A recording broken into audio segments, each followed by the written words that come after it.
হিয়ঞ্জিনের চিৎকার শুনে ঘর থেকে বেরিয়ে আসে একজন মধ্যবয়স্ক লোক। আর হিয়ঞ্জিনের চিৎকার শুনে ইয়নসাংও তখন ওপরে চলে আসে আর লোকটিকে দেখে বলে, কে তুমি? তাড়াতাড়ি বলো, নয়তো আমি পুলিশকে কল করব। লোকটি বলে, আমি এখানে চুরি করতে আসিনি, আমি বাইরেই দাঁড়িয়েছিলাম, কিন্তু দরজা খোলা দেখে আমি ভেতরে চলে এসেছি। আর এটা তো উজিনের বাড়ি। হিয়ঞ্জিন বলে, উনি আমার বোনের হাজবেন্ড, আপনি তাকে কি করে চেনেন? তখন লোকটি বলে সে উজিন আর তেয়ং এর বাবা হন। এদিকে তেয়ং ওকে বারবার কল করছিল, কিন্তু হিয়ঞ্জিনের ফোন তখন সাইলেন্ট ছিল। আর কিছুক্ষণের মধ্যেই তেয়ং বাড়ি এসে হিয়ঞ্জিনকে বলে, তুমি ঠিক আছো? তখন হিয়ঞ্জিন হ্যাঁ বলে লোকটিকে দেখায়। সে তখন তেয়ংকে দেখে বলে, আমি জানি আমার আসতে অনেকটা দেরি হয়ে গেছে। পুরো কথা শেষ হবার আগেই তেয়ং বলে, কে তুমি আর এখানে কি করছো? হিয়ঞ্জিন তখন বলে, উনি তোমার বাবা। এটা বলেই সে ইয়নসাংকে নিয়ে বাইরে চলে আসে আর বলে, আজকের জন্য তোমাকে অনেক ধন্যবাদ, অনেকটা দেরি হয়ে গেছে, তোমার এখন বাড়ি ফেরা উচিত। ইয়নসাং বলে, কোনো দরকার হলে আমাকে অবশ্যই কল করবে। ওদিকে তেয়ং এর বাবা তাকে বলছিল, এই সব কিছু আমার জন্য হয়েছে, আমি টাকা পরিশোধ করতে না পেরে তোমাদের রেখে পালিয়ে গিয়েছিলাম। সে বলে, আমি এসবই জানি, কিন্তু তুমি এখন এখানে কি করতে এসেছো? তিনি বলেন, তোমাকে দেখতে। কিন্তু তেয়ং বলে, আমার তোমার সাথে কোনো সম্পর্ক নেই, তাই তুমি এখন এখান থেকে যেতে পারো। তখন তিনি সেখান থেকে চলে গিয়েছিলেন। অন্যদিকে হিয়ঞ্জিন জিউনের কাছ থেকে উজুকে নিয়ে আসে আর বাড়ি ফিরে সে তেয়ংকে বলে, তুমি ঠিক আছো? তেয়ং বলে, আমি ঠিক আছি, তার সাথে আমার সম্পর্ক 20 বছর ধরে বিচ্ছিন্ন, এটা নিয়ে বেশি ভেবো না। তখন সে হিয়ঞ্জিনের হাতের চোট দেখতে পায়, তাই সে হিয়ঞ্জিনকে ঘরে নিয়ে গিয়ে ওর হাতে ব্যান্ডেজ করে দেয় এবং বলে, আমি জানি তুমি খুব ভয় পেয়ে গিয়েছিলে, আর এর জন্য আমি খুবই দুঃখিত। আর এরপর তেয়ং মনে মনে ভেবেই নাই সে তার বাবার সাথে একবার দেখা করবে। আর তখন তার মনে পড়ে যায় ছোটবেলার স্মৃতিগুলো, যেখানে ছোট্ট তেয়ং বাড়ি ফিরেই অনেকগুলো লোককে দেখতে পেয়েছিল। তারা আসলে পাওনাদার ছিল। তারা তেয়ং এর বাবাকে না পেয়ে তেয়ংকেই জেরা করছিল যে তোমার বাবা কোথায়। তখন তেয়ং এর বাবা উল্টো রাস্তা দিয়ে পালিয়ে যাচ্ছিল। পরের দৃশ্যেই তেয়ং তার বাবার সাথে দেখা করে। তার বাবা তার পছন্দের জুস ওকে দেয়, কিন্তু তেয়ং বলে, আমার এসবের কোনো প্রয়োজন নেই, আর আমি চাই না তুমি আমার সাথে দেখা করার জন্য ওই বাড়িতে যাও। এতগুলো বছর আমি তোমাকে ছাড়া যেমন ভালো ছিলাম, এখনো তোমাকে ছাড়াই ভালো থাকতে পারবো। আমি আশা করছি আমাদের আর কখনোই দেখা হবে না। কিন্তু তিনি বলেন, আমি তোমার বাবা হই। তেয়ং তখন বলে, তোমার লজ্জা থাকা দরকার। তিনি তখন মাটিতে বসে পড়েন এবং বলেন, আমি একজন ভালো বাবা হতে চাই। কিন্তু তেয়ং বলে, তুমি সেই সুযোগ আর কখনোই পাবে না। অন্যদিকে ইয়নসাং বলছিল, আমরা এবার গ্লোবাল মার্কেটের সাথে কোলাবোরেশন করতে পারবো, আর এর জন্য আমাদের প্রচুর হার্ডওয়ার্ক করতে হবে। এদিকে তেয়ং উজুকে নিয়ে ডে কেয়ারের জন্য বেরিয়েছিল, কিন্তু উজু তখন প্রচন্ড কান্না করছিল। পাশে বসেছিল দুশিক আর তার মা। উজুকে কাঁদতে দেখে সে তেয়ংকে জিজ্ঞাসা করে। তেয়ং ডে কেয়ারের কথা বললে তারা বলে, তুমি তোমার কাজে চলে যাও, আজ না হয় আমি উজুকে ডে কেয়ারে দিয়ে আসবো। তেয়ং খুশি হয়ে তাদের অনেক ধন্যবাদ জানায়। উজুকে তার কাছে দিয়ে সে তার কাজে চলে যায়। বিকেলবেলা উজুকে হিয়ঞ্জিন পিক করে আর বাইরে এসে দেখতে পাই ইয়নসাং তাদের জন্য অপেক্ষা করছে। বাড়ি ফেরার পথে ইয়নসাং তাকে বলে, তোমার কি ক্লান্ত লাগে না? তুমি আসলেই অনেক পরিশ্রমী। হিয়ঞ্জিন বলে, আমাকে এটা করতেই হবে, আমার জন্য উজুই সব। বাড়ি ফিরতেই ইয়নসাং তাদের বলে, আমিও তোমার সাথে ওপরে যেতে চাই। এদিকে উজু হেসে এসে বলে, তুমি যেও না। আর পরের দৃশ্যে দেখানো হয় ইয়নসাং নিজের ইউনিটের দরজা ঠিক করছে। হিয়ঞ্জিন বলে, তার মানে তুমি এর জন্য এসেছিলে? ইয়নসাং বলে, তাছাড়া কি ভেবেছিলে? হিয়ঞ্জিন তড়িৎ বলে, আমি অন্য কিছু মিন করতে চাইনি, আর দরজা ঠিক করতে ওদের ড্রিলার মেশিন দরকার। কিন্তু হিয়ঞ্জিন সেটা নামাতে পারছিল না, তাই ইয়নসাং ওর কাছে এসে সেটা নামিয়ে ফেলে। আর ঠিক সেই সময় তেয়ং সেখানে চলে আসে আর ওদেরকে একসাথে দেখে সে ইয়নসাংকে বলে, তুমি এই সময় এখানে কি করছো? হিয়ঞ্জিন তখন তেয়ংকে সবটা খুলে বলে। আর পরের দৃশ্যে দেখানো হয় তেয়ং আর ইয়নসাং দুজনে লেগে পড়েছে দরজা ঠিক করতে। আর খানিক্ষণের মধ্যেই উজু সেখানে আসে। উজুকে দেখে তেয়ং কাজ ফেলে ওকে কোলে তুলে নেয় আর ভেতরে এসে উজুকে তুলে দেয় হিয়ঞ্জিনের কোলে। তখন বাইরে থেকে ইয়নসাং ওদের দুজনকেই দেখছিল। আর পরের দৃশ্যে দেখানো হয় দরজা ঠিক করার পর ওরা দুজনেই বাইরে আসে। তখন ইয়নসাং তেয়ংকে বলে, হিয়ঞ্জিনের কখনো কিছু হলে আমাকে অবশ্যই জানাবে। তেয়ং বলে, আমি এটা কেন করব, আর এটা আমাদের ফ্যামিলি ম্যাটার। সে তখন বলে, তোমার বাবাকে আমার অদ্ভুত লেগেছে, আর সে বিনা পারমিশনে একটি ঘরেও ঢুকেছে।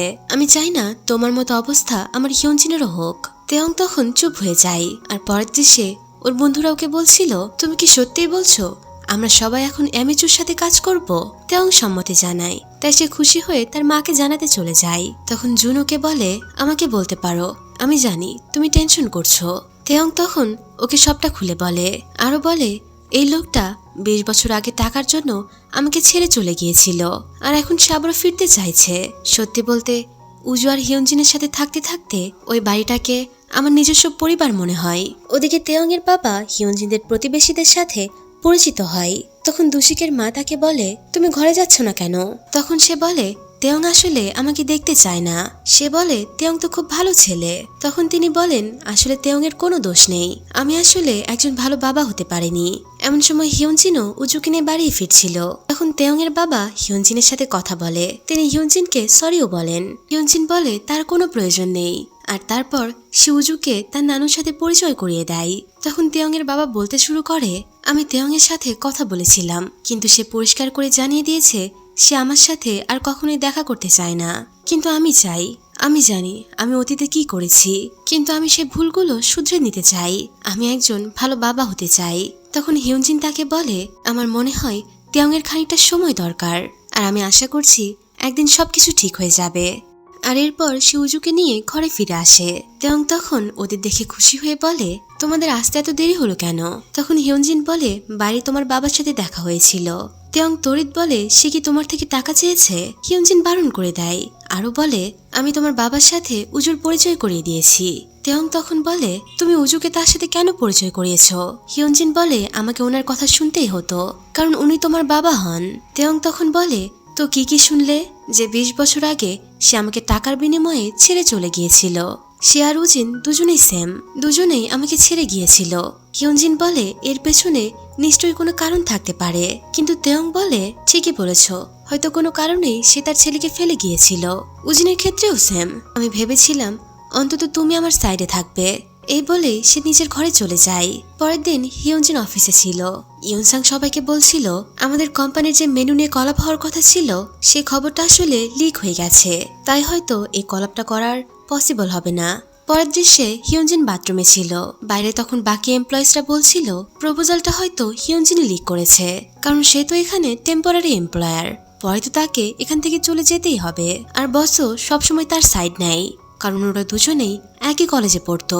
তখন হিয়নজিন বাইরে এসে তাদের বলে, আমি কোনো প্রপোজাল লিক করিনি, আর এমনটা আমি কেনই বা করব।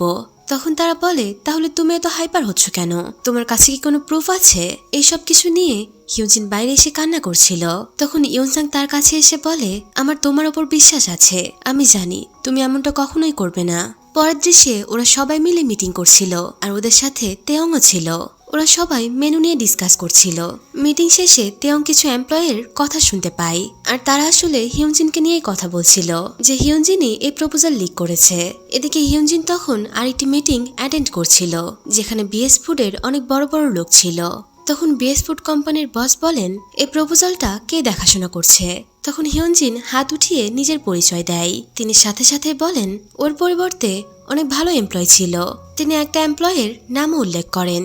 তখন ইয়নসাং জানাই, তাহলে ঠিক আছে, আমরা দুজনের কাজ দেখেই যে বেস্ট করবে তার উপরেই আমরা এই প্রজেক্টের দায়িত্ব দিয়ে দেব।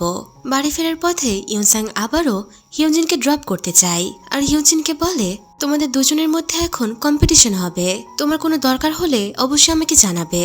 কিন্তু হিয়নজিন বলে, আমি নিজেকে প্রমাণ করতে চাই, আমি এবার তোমার কোনো হেল্প নিব না। এদিকে তেয়ং বারবার হিয়নজিনকে কল করছিল, কিন্তু সে কল না ধরাই ওরা দুজনে নিচে চলে আসে। হিয়নজিন ওদের দেখে খুবই অবাক হয়। তেয়ং বলে, তুমি ফোন কেন ধরছিলে না? হিয়নজিন তেয়ংকে সরি বলে, আর তারপর ইয়নসাংকে বিদায় জানায়। কিন্তু ইয়নসাং বলে, একবার এই প্রজেক্টটা শেষ হলেই আমরা দুজনে ডেটে যাব। রাতের বেলা হিয়নজিন যখন প্রজেক্ট নিয়ে কাজ করছিল, তখন তেয়ং এসে ওকে হঠাৎ করে জিজ্ঞাসা করে, তুমি কি এখনো ইয়নসাংকে ভালোবাসো? হিয়নজিন বলে, তুমি হঠাৎ কেন জিজ্ঞাসা করছো? সে বলে, তুমি তো জানো আমি তোমাকে পছন্দ করি, তাই আমি জানতে চাই। কিন্তু হিয়নজিন কি বলবে সেটা বুঝে উঠতে পারে না। পরের দিন হিয়নজিন অফিসে গিয়েও খুবই হার্ড ওয়ার্ক করে, আর যতক্ষণ সে কাজ করে ততক্ষণ ইয়নসাংও কাজের অজুহাত দিয়ে অফিসে বসে গেম খেলতে থাকে। এরপর একদিন হিয়নজিন ঘুম থেকে উঠেই দেখে তেয়ং অনেক কিছু রান্না করে টেবিলে সাজিয়ে রেখেছিল। হিয়নজিন তা দেখে খুবই খুশি হয়, আর খাবার খেতেও শুরু করে। খানিকক্ষণের মধ্যেই তেয়ং জিজ্ঞাসা করে, অফিসে কি কিছু হয়েছে? তুমি আমাকে বলতে পারো। হিয়নজিন প্রথমে বলতে না চাইলেও পরে সে সবটা খুলে বলে যে কিভাবে তার ওপর চুরির বদনাম দিচ্ছিল। তেয়ং তখন রাগ দেখিয়ে বলে এটা তো অন্যায়, আর এটা রীতিমতো বুলিং এর আওতায় পড়ে। হিউজিন খুশি হয়ে বলে তার কোনো প্রয়োজন নেই। তেয়ং তখন বলে আমাকে গ্লোবাল ব্র্যান্ডের ফিল্ম বানাতে হবে, তুমি সেখানে গিয়ে তোমার মেনু তাদের টেস্ট করাতে পারো, সে সাথে তাদের রিয়েকশনও অ্যাড করতে পারো। তেয়ং এর আইডিয়া হিউজিনের খুবই পছন্দ হয়, কিন্তু সমস্যা হলো তারা উজুকে কোথায় রাখবে, কার কাছেই বা রাখবে। এদিকে দূষিকরাও হাইকিং এর জন্য বাইরে গিয়েছিল, তাই তারা কোনো উপায় না পেয়ে তেয়ং এর বাবার কাছেই উজুকে রেখে চলে যায়। পরের দৃশ্যে দেখানো হয় তেয়ং গ্লোবাল ব্র্যান্ডের সাথে ফিল্ম বানাচ্ছিল, আর এইসব দূর থেকে হিউজিন খুশি মনে দেখছিল। আর ফিল্মিং করা শেষ হলে হিউজিনও তাদের সাথে পরিচয় হয়, আর ওর মেনুতে থাকা তকবকের কথাও সবাইকে জানায়। আর সবাই যখন তকবককে টেস্ট করছিল তখন তাদের রিয়াকশনও রেকর্ড করে নেওয়া হয়। আর সন্ধ্যায় যখন ওরা জিনিসপত্র গোছাচ্ছিল তখন হঠাৎ করে বৃষ্টি শুরু হয়ে যায়। হিউজিন বুঝতে পারছিল না তারা এখন কি করবে। তখন তেয়ং ওর হাত ধরে একটি ছাউনির নিচে নিয়ে আসে, আর তেয়ংকে খুশি দেখে হিউজিন বলে বৃষ্টি তো আমার পছন্দ, তাহলে তুমি আজ এত খুশি হচ্ছ কেন? তেয়ং বলে তোমার সাথে থাকলে আমি বৃষ্টিকেও পছন্দ করতে পারি। আর তেয়ং যখন বসে তখন তেয়ং এর হাত হিউজিনের হাতের ওপর পড়ে, আর দুজনেই একে অপর দিকে তাকিয়ে থাকে। পরে হিউজিন তাকে বলে তুমি একদম ভিজে গেছো, কিন্তু তেয়ং বলে আমি তোমার সাথে থাকলে আরো বেশি করে ভিজতে চাই। এই বৃষ্টিতে আমি তোমার ছাতা তো হতে পারবো না, কিন্তু আমি সব সময় তোমার পাশে থাকতে চাই। হিউজিনও তখন সেম কথা বলে, আর এরপর দুজনেই প্রমিস করে। পরের দৃশ্যে বিএস ফুড কোম্পানিকে দেখানো হয়, যেখানে হিউজিন প্রেজেন্টেশন দিচ্ছিল। সেখানে বিএস ফুড কোম্পানির বড় বড় লোকেরাও ছিল। প্রেজেন্টেশন শেষে হিউজিন সে রেকর্ডটা চালু করে। গ্লোবাল ব্র্যান্ডের রিয়াকশন দেখে ওরা সবাই অনেক খুশি হয়। আর অফিসে এসে ইয়নসাং হিউজিনকে বলে তুমি খুব ভালো কাজ করেছো। এটা শুনে হিউজিনও খুবই খুশি হয়। এদিকে তেয়ং ওকে মেসেজ করছিল যে সবকিছু কেমন চলছে। হিউজিন জানায় সবাই এটা খুবই পছন্দ হয়েছে, সবাই আমার কাজের প্রশংসাও করছে।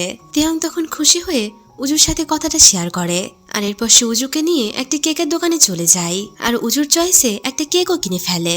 এদিকে হিউজিন খুশি মনে বাড়ি ফিরছিল, তখন হঠাৎ করে বৃষ্টি শুরু হওয়ায় হিউজিন বুঝতে পারে না সে কি করবে। ঠিক তখনই পেছন থেকে ইয়নসাং ছাতা নিয়ে ওর কাছে চলে আসে, আর একই ছাতার নিচে দাঁড়িয়ে ইয়নসাং ওকে প্রপোজ করে, বলে আমি এখনো তোমাকে পছন্দ করি। হিউজিন বলে তুমি হঠাৎ এই কথা কেন বলছো? তখন ইয়নসাং বলে আমি হঠাৎ করেই বলছি না, এই কথাটা আমি দীর্ঘ 7 বছর ধরে তোমাকে বলার চেষ্টা করেছি, কিন্তু আজ আর আমি নিজেকে আটকাতে পারিনি। হিউজিন তখনও শকের মধ্যেই ছিল। এদিকে তেয়ং উজুকে নিয়ে হিউজিনের জন্য অপেক্ষা করছিল, কিন্তু অনেকটা সময় পার হয়ে গেলেও হিউজিন আসে না। তাই ওরা হিউজিনকে কল করে। তখন হিউজিন ওকে জানায় আমি ডিনারে এসেছি। এটা শুনে তেয়ং বলে তুমি কি এখন ইয়নসাং এর সাথে? হিউজিন সম্মতি জানায়। তাই তেয়ং তখন ফোন রেখে দেয়, কারণ ইয়নসাং আগেই বলেছিল এই প্রজেক্টটা শেষ হলে তার ডেটে যাবে।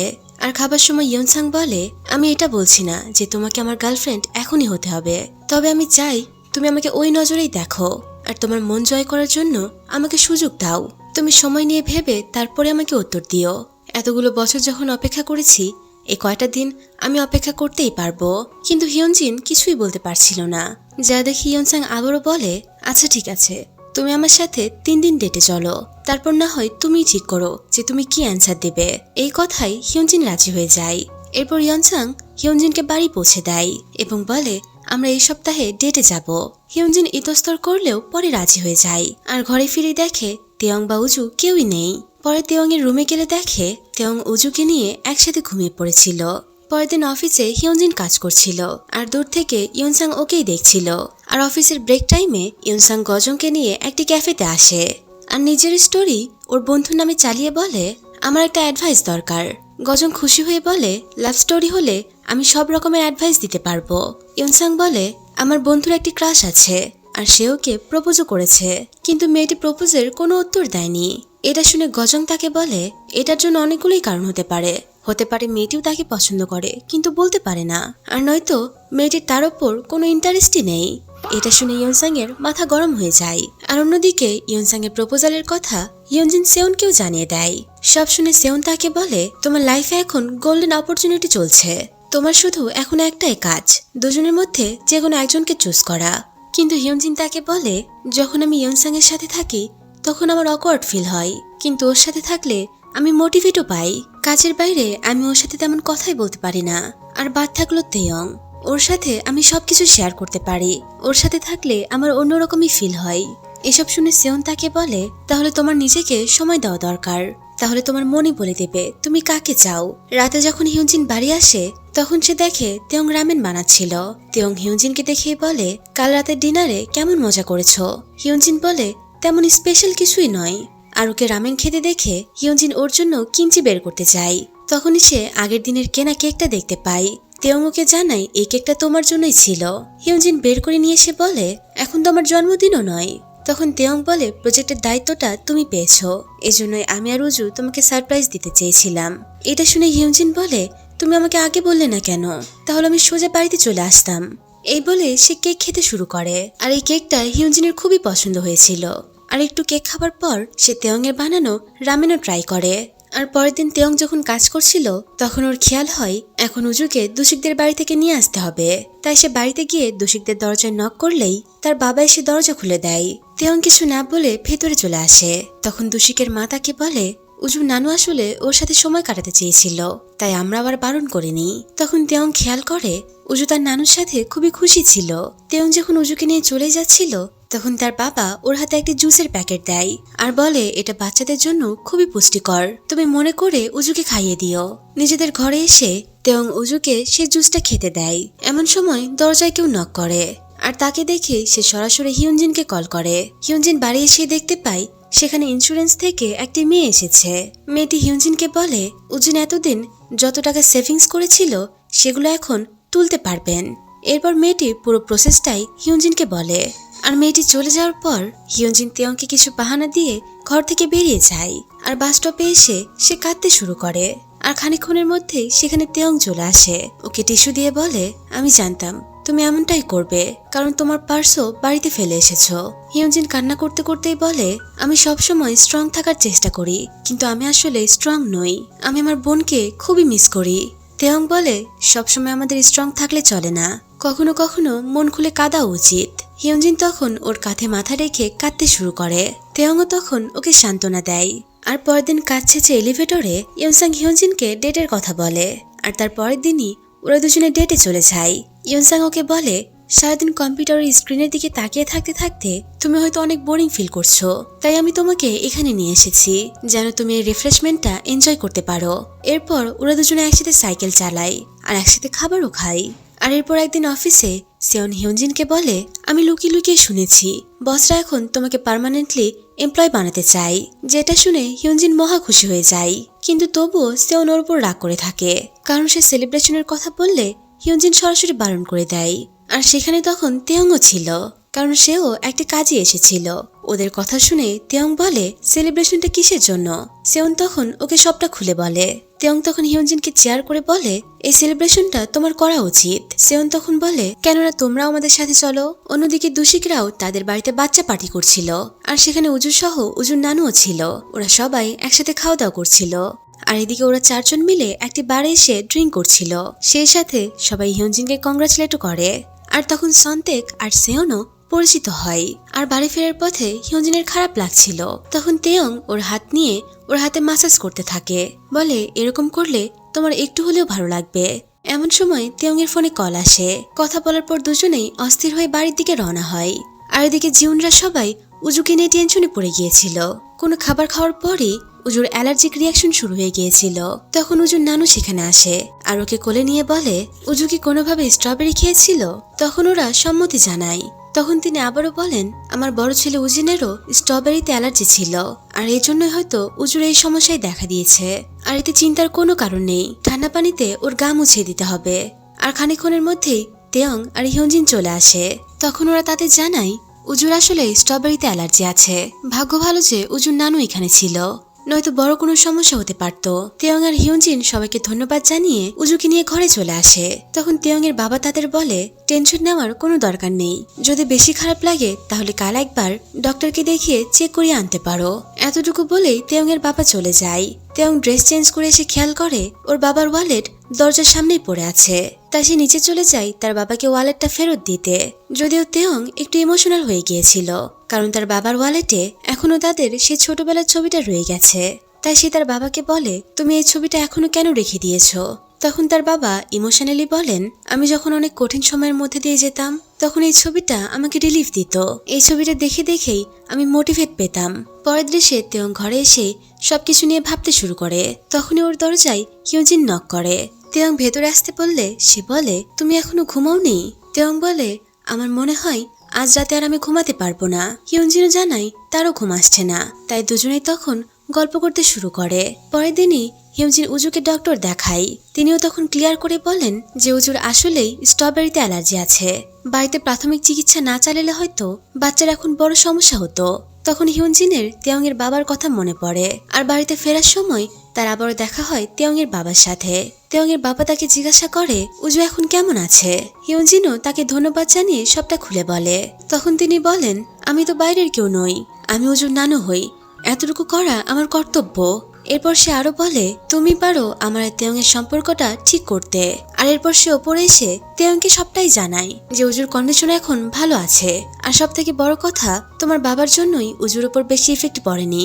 আর এর জন্য আমি তাকে ডিনারের জন্য ইনভাইট করতে চাচ্ছিলাম। তুমি আমাকে না বললে আমি তাকে বারণ করে দেব। কিন্তু তেয়ং তখন রাজি হয়ে যায় এবং বলে, তুমি তাকে ডাকতে পারো। পরের দৃশ্যেই তেয়ংয়ের বাবাকে দেখানো হয়। দোষিক তখন তার দিকে সন্ধিহান নজরে তাকিয়েছিল। তখনই হিউজিন দরজা খুলে তাকে ভেতরে নিয়ে নেয়। আর এরপর ওরা একসাথে ডিনার করতে শুরু করে।